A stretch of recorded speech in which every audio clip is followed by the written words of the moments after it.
Eh ben, aujourd'hui, on va venir un petit peu en soutien à un gars qui fait des podcasts et qui fait des radios libres, Loïc MRT. Alors, vous allez vous dire, mais qui c'est ce gars? On n'a jamais entendu parler de ce gars, d'où il vient, dans quelle étagère, où courge, comment se fait-ce? Bah en fait, c'est simple, je suis pas présomptueux et je pense que je peux me tromper, mais j'ai l'impression qu'il évolue un peu dans la sphère de Teddy Boy RSA. Donc, c'est pas quelqu'un de très clivé ou de très clivant politiquement. C'est un gars qui, d'après ce que j'ai compris, est nuancé, et ça en 2026 c'est très grave. Tu n'as pas le droit de donner de bons points à la gauche, et tu n'as pas le droit de dire qu'effectivement il y a peut-être un problème avec la quantité d'immigration en France et en Europe. Tu n'as pas le droit, en fait, c'est interdit. Soit tu es full coco en mode créolisation, soit tu es identitaire, mais tu sais, identitaire avec le package qui est toujours vendu en contrebande, qui nous essaye de nous refourguer, libertarien en mode plus de retraite, esclavage au travail et les enfants qui vont bosser à l'usine et puis tout ça, tu vois. Voilà, c'est le projet. Bon, j'en parlerai dans une autre capsule. Et donc, si t'es nuancé, c'est un problème. Et en gros, je vous explique rapidement,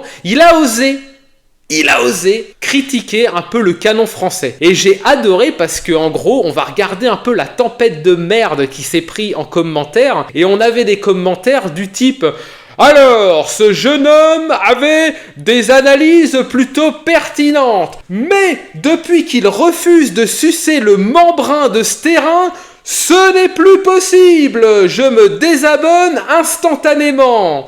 Et en gros, il a dû faire ensuite une contre-vidéo où il expliquait que bah non, oui, on a quand même le droit de critiquer certaines choses. Et en fait, pour moi, j'essaye d'être un peu, de montrer de la pondération, mais je pense que c'est un peu grave et ça montre pour moi un brain rot de certains droitards extrêmement avancés qui fait que dès que tu critiques un minimum le projet d'un milliardaire qui te pisse dessus, pour lui, t'es moins qu'un cafard. Il a moins d'égards pour toi que tu en as pour les migrants de Calais. Je peux te le dire tout de suite. Il faut arrêter de leur pomper le dard. On va en parler dans une autre capsule. On va parler d'un certain réseau qui chapeaute un peu tout ça depuis une vingtaine d'années en vérité. Donc, on va l'écouter. On va voir, est-ce qu'il a raison, est-ce qu'il a tort? Moi, j'ai un avis aussi. J'ai quand même tendance à penser que 80 € par tête de pipe, c'est clairement du braquage à main armée. On va voir un peu ce qu'il nous raconte l'ami Loïc. Et franchement, je pense que vous allez un peu voir la bonne humeur qui règne sur sa chaîne. Vous pouvez aussi aller vous abonner. Et la mienne aussi, Oh, vous abonnez à la mienne quand même, parce que je vois souvent des nouveaux qui arrivent, s'abonnent pas. Les gens, voilà, un abonnement, un petit leak, monsieur, voilà un petit leak, et ça fait plaisir. Je vois le monde là, ça me donne pas envie. Le banquet, qu'est-ce que c'est? Le banquet gaulois? Bon, vous allez très vite comprendre là où je veux vous emmener, là où je suis dans mon esprit. C'est un peu les mêmes gens qui commentent chez lui et chez Teddy, j'ai remarqué. Il y a un peu les mêmes têtes. Squid Golem, etc. Je reconnais les pseudos. Lucie et vous, et puis tout. Voilà. Bah voilà. C'est tout petit. Il y a une grande table en rond. Ouais. Et on a 1, 2, 3, c'est clichesque à fond, quoi. 6, 7, 8, 9, 10, 11, 12, 13. On a 15, 20 personnes. Astérix Obélix. Et je préférais être avec ces oiseaux-là, qui ont l'air de bien plus s'amuser, déguisés et tout machin, avec le petit feu là. Je préférais être avec eux, même si je les connais pas du tout. En mode, ouais, Gaulois, dis donc, bonne mine, machin. Plutôt que d'être dans ce truc-là. C'est immense. Ouais. Ça me fait l'effet très impersonnel. C'est très impersonnel. C'est très impersonnel.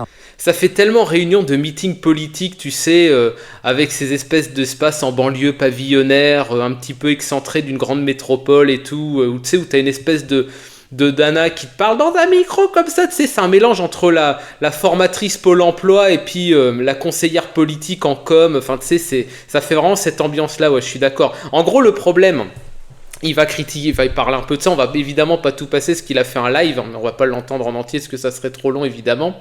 C'est l'idée que, en gros, pourquoi ça existe? Parce qu'il y a une atomisation en gros des gens qui a lieu depuis des décennies maintenant en France, plus personne se parle, les gens connaissent pas leurs voisins, et parfois les gens ne connaissent même pas l'événementiel de leur propre ville, ça c'est un vrai truc. Et très souvent, il y a des choses organisées, pas forcément des banquets, mais un peu d'événementiel, une brocante, un vide-grenier. Moi, par exemple, dans ma région natale, il y en a beaucoup. Et quand je suis en France, j'essaye d'en faire un maximum. Parce que c'est là où tu peux parler aux gens, tu peux échanger, les vrais gens, entre guillemets, quoi. Et tu te rends compte, et ça, c'est un gros problème aussi. C'est je suis désolé, je tape beaucoup sur la droite parce qu'elle le mérite, sur les droitards en particulier, ils ont tendance à se voir comme fondamentalement très différents de leurs prochains. Il y a vraiment ce truc de se dire « Ah, je parle d'immigration blanche, donc je ne peux parler à personne d'autre. » C'est faux, c'est pas vrai. C'est pas vrai du tout. Et puis je m'excuse, mais si t'es obsédé par ce truc-là, c'est que t'es peut-être un peu un con quand même, parce qu'il y a plein d'autres sujets sur lesquels parler, il y a plein d'autres thèmes à aborder, il y a plein d'autres manières de créer du lien avec les gens, tout simplement. Si je dois prendre le cas de la ville dans laquelle je suis né, et où je vais voir les parents assez régulièrement, eh ben, il y a notamment une salle de quartier où il y a des réunions régulières, etc. Et où on va décider un petit peu voilà, de comment on va faire de l'événementiel dans la ville et tout. C'est bon enfant. Et parfois, il y a de la bouffe, parfois, il y a des spécialités locales, parfois, il y a des trucs comme ça. Et ça coûte pas 80 €. Et tu peux aussi chanter des trucs un peu sympas, etc. et tout. Il y a des guinguettes, ça existe encore en bord de Loire. Alors, en bord de Seine, je sais pas si c'est trop la méta, mais en bord de Loire, c'est turbo blindé de guinguettes, que ça soit Orléans, Tours, Blois, Angers c'est sur la Loire, je sais plus, je crois qu'Angers c'est sur la Loire, Amboise, la guinguette de Amboise elle est hyper réputée. Quand t'es pas complètement terrorisé, planqué dans ton bunker avec CNews et Frontières en intraveineuse, normalement tu peux arriver à faire des trucs stylés, il y a aucun problème. La critique qui est faite de ça, c'est littéralement le miroir aux alouettes. C'est-à-dire qu'en fait, on va te dire, bon, tu vas pouvoir aller dans un truc où en fait, tu vas parler, entre guillemets, tu vas pouvoir dire les pires merdes, les pires dingueries, les pires insultes, etc. Et par contre, il faut banquer 80 €. Ah bah ouais, faut pas déconner. Hein. Et c'est ça en fait qui est critiqué, c'est pas que des gens se réunissent et bouffent. Hein. Je veux dire, encore une fois, je veux dire, la victimisation, ça a bien 5 minutes. Tu vas dans n'importe quelle brocante, t'as les andouillettes frites, t'as des tablés, hein, pareil, des tablés, hein, je sais pas si vous voyez ce que je veux dire, vous avez ça dans vos régions aussi, je pense pour ceux qui sont en France, des grosses tablées, tu sais, un peu comme, comme les guinguettes, les grosses tables de guinguettes, tu sais, les bancs reliés aux tables, tu sais, en ferraille, là, avec les assiettes en plastique, l'andouillette frite, avec la sauce, et puis les parts de tarte aux pommes, les clafoutis, quand c'est la saison des cerises, les parts de clafoutis aux cerises et tout, c'est hyper connu, ça. Et là, c'est aussi un moment pour faire du lien.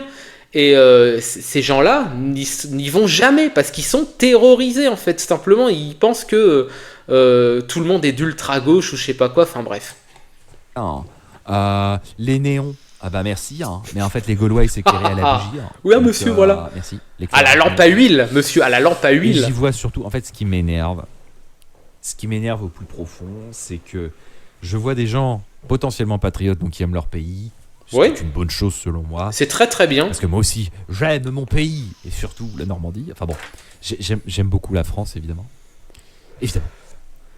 C'est pas évident pour tout le monde, mais moi c'est mon cas. Bah moi aussi.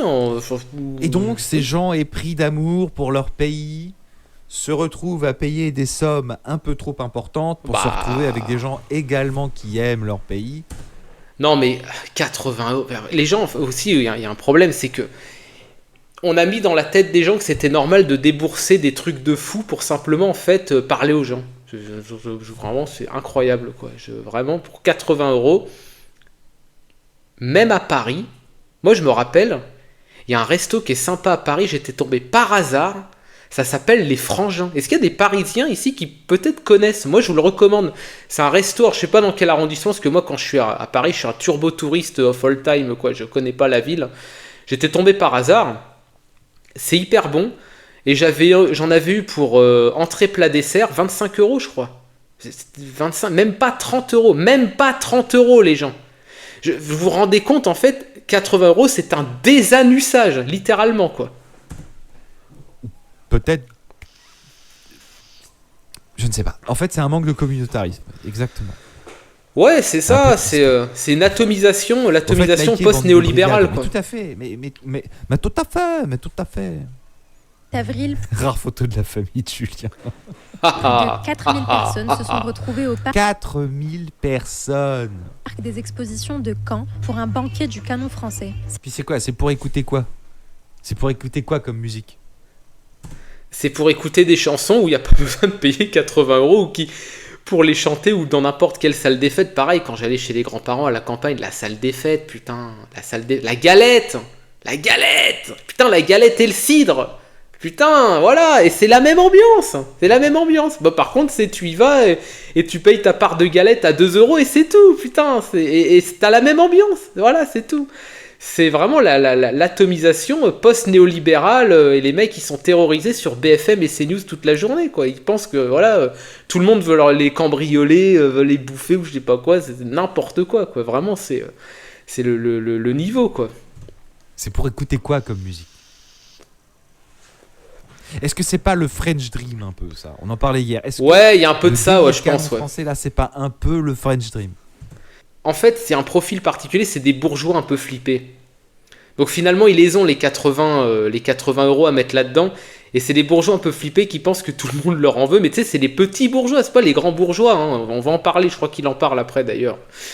C'est aussi pour ça qu'il s'est pris une volée de bois vert, parce que t'as pas le droit de critiquer l'accaparement des richesses par une petite minorité. Hein, voilà. Il faut que tu acceptes de te faire dépouiller parce que Macron l'a décidé. Macron leur fait des cadeaux à ces gens, c'est incroyable. T'en as qui singent un peu une forme de à l'anciennitude qui, en plus de ça, est extrêmement surannée et extrêmement exagérée. Et le truc, c'est que si tu dis que c'est quand même un peu surjoué, c'est carrément surjoué parfois, et c'est tout sauf spontané. Moi, je suis un campagnard, je suis un turbo-campagnard. J'ai grandi là, on va dire, à la campagne quand j'y allais tous les week-ends. Hein. J'ai passé mes vacances, j'ai braconné de la truite, du faisan, du lapin, du chevreuil. Je veux dire, moi, j'ai le package campagnard complet, d'accord? De la glanage de maïs, de pommes, de noix, de cerises, j'ai tout, d'accord? Je coche toutes les cases. Les gens qui portent des bérets casquettes, c'est des paysans qui ont le dos pété et qui jamais lâcheront 80 boules pour aller chanter des chansons de cons avec des néons. Je peux vous le dire. Hein. C'est pour ça qu'en fait, c'est ça qui est critiqué. C'est pas que des gens aillent là-dedans, en fait. C'est le principe même. C'est quasiment un abus de faiblesse, en fait, quand tu regardes. Un abus de solitude, quoi. Le repas, alors là, j'ai vu pour le festival Gascon, c'était 54 € la place. Le repas, apparemment, d'après ce que j'en sais, c'était 80 € sur Caen. Peut-être que c'est faux, je dis peut-être des bêtises, mais c'était 80 €. Encore une fois, je le répète, c'est énorme. Chacun est libre de faire ce qu'il veut. Non, mais d'accord, mais t'as quand même le droit de dire que c'est abusif. Édouard Sterrin, le milliardaire qui finance ce truc-là, vous faites comme vous voulez, j'en ai rien à foutre. Moi, je donne juste mon avis de citoyen français de la République française. Vive la France. Voilà. Cette entreprise organise des ripailles dans tout l'Hexagone pour, selon eux, faire vivre le terroir français. Manger dans un parc expo. Voilà. La seule fois où j'ai mangé dans un parc expo, c'était un sandwich à la volée que j'avais acheté parce que j'avais pas le temps, donc en fait, parce que je bossais dans le parc expo. C'était il y a très longtemps. Je faisais de la vente et je sais plus comment on appelait ça. Je sais plus comment on appelle ça. Bon. C'est pas grave. En fait, je chopais les gens, leur disais, monsieur, ça vous dirait du démarchage. C'était chiant comme boulot, putain, plus jamais de ma vie. Du racolage, du démarchage. Et on m'a volé comme ça. On m'a volé financièrement. Tu faisais François Villon en fait. Chansons françaises, cochons grillés, drapeaux tricolores, mais aussi Pierre-Édouard Sterrin.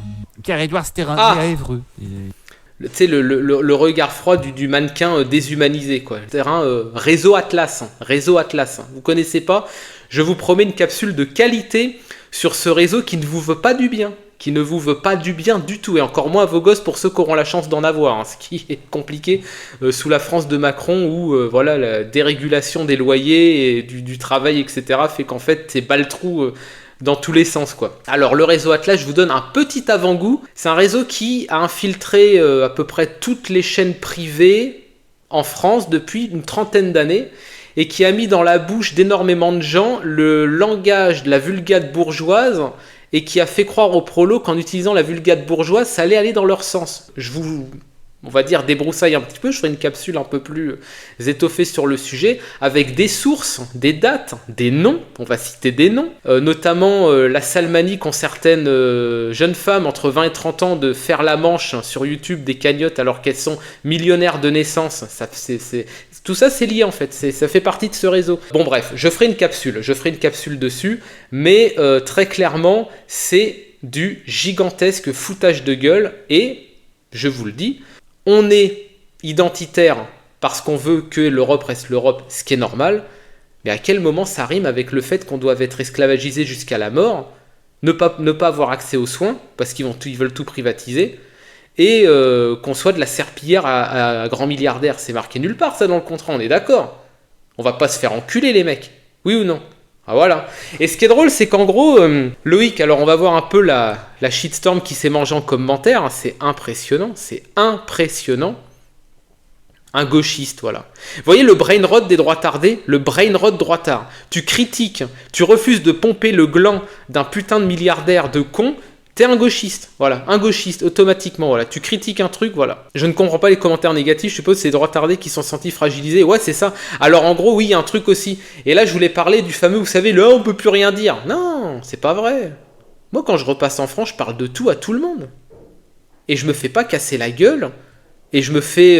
et je respecte la personne en face, la personne me respecte. Et en vérité, on peut échanger, en fait, quand on n'est pas un espèce de fou du bus, il n'y a pas de problème. 6 minutes de vidéo, je n'y suis pas allé, j'ai besoin de pognon, faites des dons. Ça c'est incroyable. Ce mec ne voit aucun problème à ce qu'un milliardaire s'enrichisse sur le désespoir social et l'atomisation post-néolibérale des gens.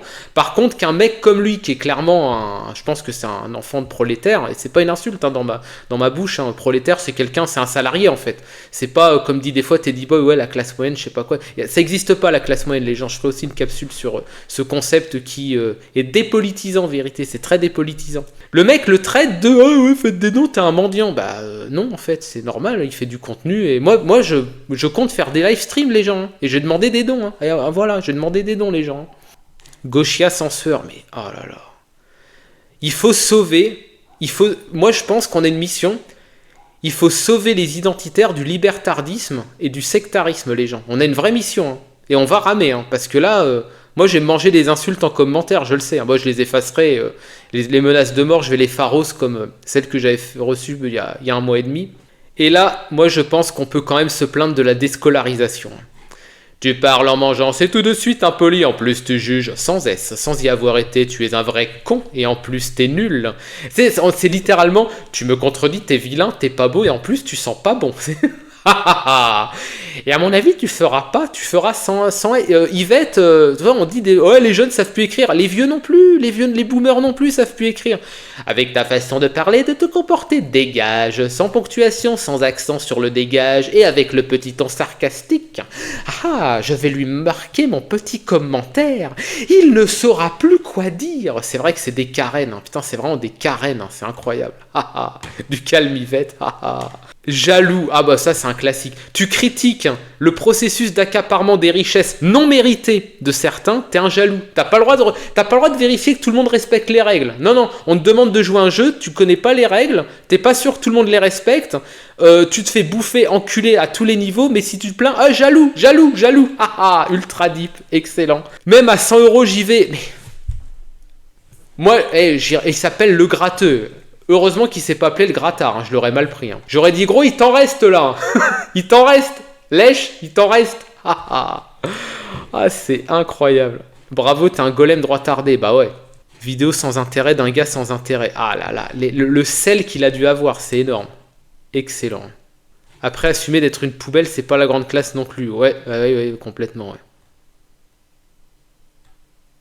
C'est impressionnant. Et d'ailleurs, ça me fait penser à un truc, c'est que Vincent Lapierre, quand il était passé à Paris, alors je sais plus trop quel était le sujet de son reportage, je crois que c'est un sondage sur qui préférez-vous comme candidat à la présidentielle. Il y avait Glucksmann, Bardella, Mélenchon, Attal, et il tombe sur un mec, et littéralement, je suis mort de rire, parce qu'en fait, il dit exactement ce que dit Loïc. En gros, c'est un gars, alors par contre, je peux vous dire que ce gars... Il avait tout pour rendre fou les turbo-droitardés en brain rot terminali Twitter. Et en fait, il a dit exactement la même chose, que c'est surjoué, que c'est vraiment extrêmement romancé, fantasmé, et que le gars était lui-même campagnard, et que moi c'est pareil, j'ai jamais vu de truc pareil, on va dire dans ces proportions-là. Et effectivement, ce qui est drôle, c'est qu'il a provoqué, vraiment, je pense qu'il y en a, ils en rêvent encore de ce gars. On va aller regarder ce qu'il raconte, parce que c'était quand même assez drôle, quoi. C'est le canon français, je crois. Le canon français qui organise des banquets. Qu'est-ce que c'est que cette France fantasmée? Pour qui vous prenez-vous? Pour fantasmer une France qui n'existe pas? J'ai grandi en campagne, 1000 habitants, j'ai jamais vu ça. J'ai jamais vu d'espèce de grande tablée de mecs à moustache, béret avec des bretelles. Ça n'existe pas. Dans quelle France ce truc existe? À quel endroit Dites-moi, dans ce cas-là, j'irai voir un peu comme au zoo. C'est quel projet d'avoir un béret et une moustache? Quand on voit les banquets, c'est le canon français, je crois. la meilleure question en 2026, c'est quel projet d'avoir un béret et une moustache. Mais en vrai, il y a un truc aussi de la fausse cosmétique et de la fausse conscience. Les espèces de tablets comme ça, vous en avez, mais les gens, ils s'habillent normalement et ça coûte pas 80 €. C'est ce que je dis depuis le début, en fait. Vous avez fait n'importe quelle fin de brocante, de vide-grenier, de fête communale, voilà, tu payes un prix symbolique, des fois tu payes même pas, parce qu'en fait, il y a un genre de pot commun organisé par le comment ça s'appelle, le comité communal, ou je sais plus comment on dit, enfin bref, vous voyez l'idée, quoi. Et ce qui est intéressant, c'est en fait, finalement, ils ont sorti on va dire, ils ont désocialisé quelque chose pour capitaliser. Et ça, c'est ultra deep, c'est très malsain, les gens ne le voient pas. Et comme il y a dans la beaufitude une forme d'inculture et de on va dire, d'incapacité à analyser la transformation d'un phénomène en un autre, d'un phénomène qui était à ton avantage, à savoir les banquets de quartier, voilà, les choses qui avaient une forme de gratuité ou un prix symbolique, où en fait tu pouvais vraiment créer du lien social, à un espèce de pansement crypto-identitaire qui en fait ne l'est pas tant que ça, parce que l'identité, en fait il faut comprendre aussi que ces gens, pas les gens qui y vont, hein, mais les gens qui promeuvent ça, l'identité, ils s'en branlent, hein. On en parlera quand je ferai la capsule sur le réseau Atlas, et je vous le dis, vous n'êtes pas prêts, les gens, vous n'êtes pas prêts. Ça fait plus d'un mois que j'enquête là-dessus, j'ai des noms, j'ai plein de trucs, et vraiment vous allez, ça va être succulent, mais je pense que je vais manger une volée de bois vert pour faire ça.